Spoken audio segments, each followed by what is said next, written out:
بسم اللہ الرحمن الرحیم۔ السلام علیکم معزز طلبہ کرام، آپ سب کیسے ہیں؟ آج ہم نور الانوار کے سبق نمبر 57 کو پڑھیں گے،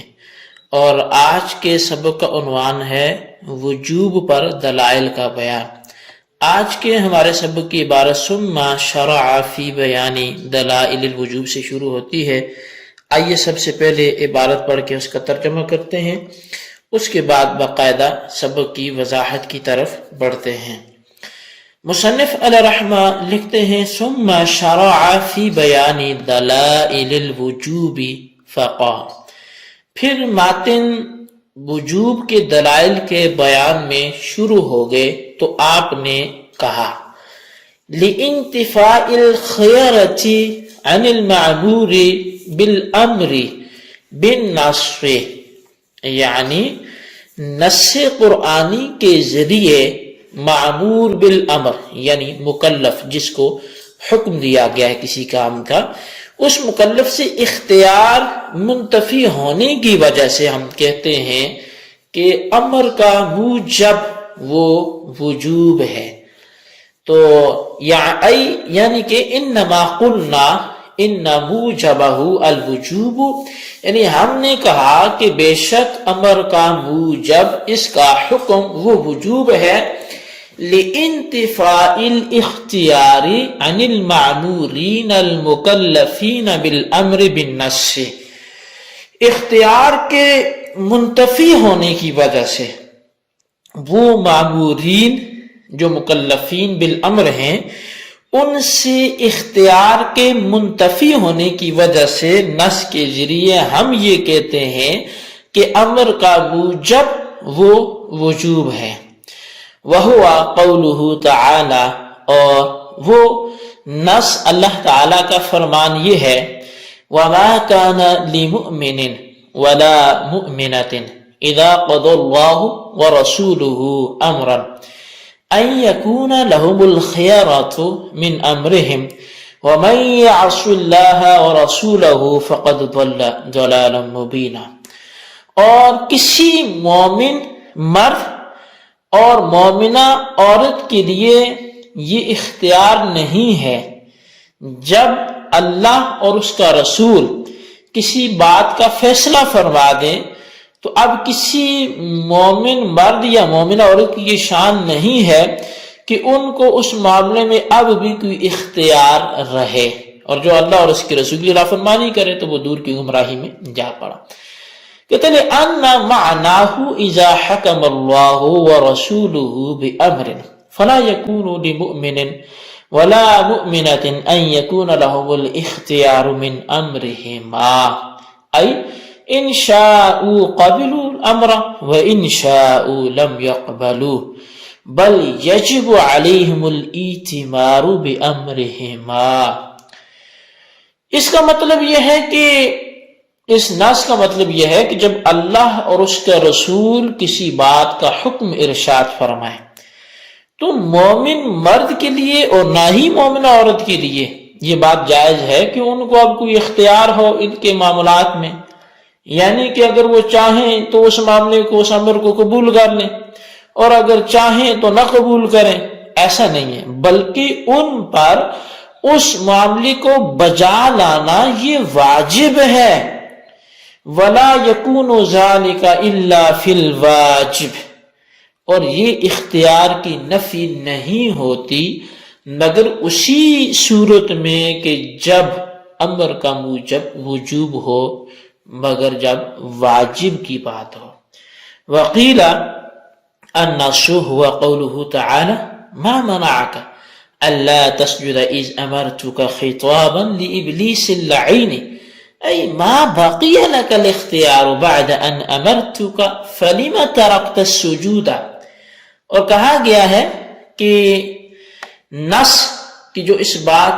کو قوت دیتی ہے کہ امر کا موجب وہ وجوب ہے، وہ یہ والی ہے کہ جس میں اللہ تبارک و تعالی نے ابلیس کو مخاطب کرتے ہوئے ارشاد فرمایا ما منعک، تجھے کس چیز نے روکا اللہ تسجد کہ تو سجدہ نہ کرے، اذ امرتک جبکہ میں نے تجھے حکم دیا ہے، تو کہتے ہیں یہ خطاب ہے ابلیس لعین سے، یعنی کہ اب کون سا اختیار تیرے لیے باقی بچ گیا بعد اس کے کہ میں نے تجھے حکم دے دیا تھا سجدے کا، تو پس تو نے سجدے کو کیوں ترک کیا؟ فلما ترکت السجود، تم نے سجدوں کو کیوں ترک کیا؟ جی طلبہ کرام، یہ ہمارے آج کے سبق کی عبارت اور اس کا ترجمہ تھا۔ کافی حد تک امید ہے آپ کو عبارت ترجمے سے بھی بات کچھ نہ کچھ واضح ہوئی ہوگی۔ اب ہم اس کی توضیح و تشریح کی طرف بڑھتے ہیں۔ یہ بات پیچھے گزر چکی ہے کہ احناف کا مذہب یہ ہے کہ امر کا موجب فقط وجوب ہے۔ احناف امر اور فعل کے درمیان نہ ترادف کے قائل ہیں اور نہ وجوب، اباحت، ندب وغیرہ کے درمیان اشتراک کے قائل ہیں۔ یہاں سے ماتن علیہ رحمہ وجوب کے دلائل ذکر فرما رہے ہیں۔ چنانچہ آپ نے فرمایا کہ پہلی دلیل یہ ہے کہ اللہ تبارک و تعالی نے اپنے فرمان وَمَا كَانَ لِمُؤْمِنَةٍ وَلَا مُؤْمِنَةٍ إِذَا قَضَى اللَّهُ وَرَسُولُهُ أَمْرًا أَن يَكُونَ لَهُمُ الْخِيَرَةُ مِنْ أَمْرِهِمْ وَمَن يَعْصِ اللَّهَ وَرَسُولَهُ فَقَدْ ضَلَّ ضَلَالًا مُبِينًا۔ اللہ تبارک و تعالی نے اپنے اس قول میں ارشاد فرمایا کہ اللہ اور اس کے رسول کے حکم کرنے کے بعد کسی معمور اور مکلف بالامر کو اس کام کے کرنے اور نہ کرنے کا اختیار نہیں رہتا، بلکہ اس کام کا کرنا لازم اور ضروری ہو جاتا ہے۔ پس معمور بالامر سے اختیار کا منتفی ہونا اور معمور بھی پر عمل کا لازم اور ضروری ہونا اس بات کی علامت ہے کہ امر سے وجوب ثابت ہوتا ہے، اباحت یا ندب ثابت نہیں ہوتا، کیونکہ اباحت اور ندب کے لیے اختیار ہوتا ہے، یعنی فعل مباح اور فعل مندوب کے کرنے اور نہ کرنے کا اختیار ہوتا ہے، اور جب یہاں اختیار ہی نہیں ہے تو اس کا مطلب ہے کہ یہ پھر وجوب ہی ہے، یہ ندب و اباحت نہیں ہے۔ تو اب اس بات کا حاصل یہ کہ یہ جو آیت ہے بالکل واضح اور صریح لفظوں میں ارشاد فرما دیا۔ اس کی اگر تفاسیر دیکھیں تو بالکل یہ واضح سی بات ہے کہ زید بن حارثہ رضی اللہ تعالیٰ عنہ کے نکاح کے لیے نبی علیہ السلام نے زینب بنت جحش اپنے پھوپھی کی بیٹی کے ہاں جب یہ پیغام بھیجا تو اولاً انہوں نے یہ سمجھا کہ نبی علیہ السلام اپنے لیے شاید یہ رشتہ طلب فرما رہے ہیں تو بخوشی قبول کیا، لیکن جب پتہ چلا کہ یہ تو وہ اپنے آزاد کردہ غلام کے لیے یہ رشتہ ہے تو میرا نسب کہاں اور غلام کا کہاں، تو انکار کر دیا۔ تو اب اللہ تبارک و تعالیٰ نے آیت نازل فرمائی کہ جب اللہ نے حکم دیا، اس کے رسول نے حکم دیا، تو حکم کے بعد تمہارے لیے اختیار رہتا ہی کہاں ہے؟ تو اس کا مطلب یہ ہے کہ جب اللہ کا حکم آ جائے، رسول اللہ کا حکم آ جائے، شارع کی طرف سے کوئی بات وہ حکم بن کر نازل ہو جائے تو اس کے بعد نہ تو مومن مرد کو کوئی اختیار ہے نہ مومنہ عورت کو اختیار ہے۔ تو اس اختیار کا مطلب یہ ہے کہ اب وہ کام واجب ہو جاتا ہے، اگر جائز تھا تو پہلے تھا،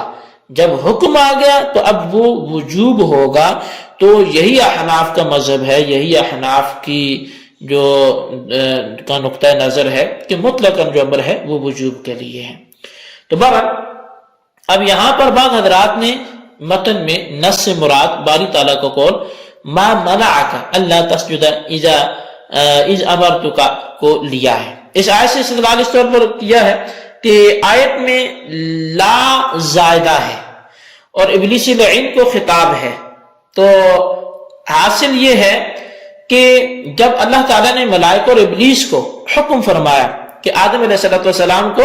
سجدہ کرو، تو اب سب نے سجدہ کیا۔ یہ اللہ تعالیٰ کا چونکہ حکم تھا کہ سجدہ کرو، تو اب ابلیس نے سجدہ نہیں کیا تو ابلیس کو سرزنش کرتے ہوئے، ڈانٹ ڈپٹ کرتے ہوئے فرمایا کہ میرے حکم کرنے کے بعد تجھے سجدہ کرنے سے کس چیز نے روکا؟ یعنی میرے حکم کرنے کے بعد سجدہ کرنے اور نہ کرنے کا کوئی اختیار ہی نہیں تھا، بلکہ سجدہ کرنا ضروری تھا، اور یہ بات واجب میں ہوتی ہے، اباحت اور ندب میں کسی کام کا کرنا ضروری جو ہے وہ نہیں ہوتا۔ تو بس اس آیت سے بھی معلوم ہوا کہ امر کا جو موجب ہے وہ وجوب ہے، اور امر سے وجوب ثابت ہوتا ہے، لیکن پہلی آیت چونکہ صراحتاً اختیار کے منتفی ہونے پر دلالت کرتی ہے، اور دوسری آیت اختیار کے منتفی ہونے پر التزاماً دلالت کرتی ہے، اس لیے پہلی آیت بنسبت دوسری آیت کے وہ قوی دلیل ہے، اقوا ہے۔ بہرحال یہ ہمارے آج کے سبق کی داستان تھی، اس کو رپیٹ بھی کریں اور اس کو خلاصتاً اپنے رجسٹرز پر نوٹ بھی کریں، بالخصوص ان سوالات کے جوابات دیں۔ سوال نمبر 1 یہ ہے کہ ما کان لمؤمن ولا مؤمنۃ، یہ آیت احناف کے مذہب کی کیسے تائید کرتی ہے، وضاحت فرمائیں۔ اور سوال نمبر 2 یہ ہے کہ اللہ تبارک و تعالی نے ابلیس کو کس آیت میں مخاطب فرمایا، اور احناف اس سے کیسے استدلال کرتے ہیں، وضاحت فرمائیں۔ اللہ تبارک و تعالی سے دعا ہے جو کچھ ہم نے پڑھا سنا اسے یاد رکھنے کی توفیق نصیب فرمائے، آمین بجاہ نبی الامین صلی اللہ علیہ وسلم۔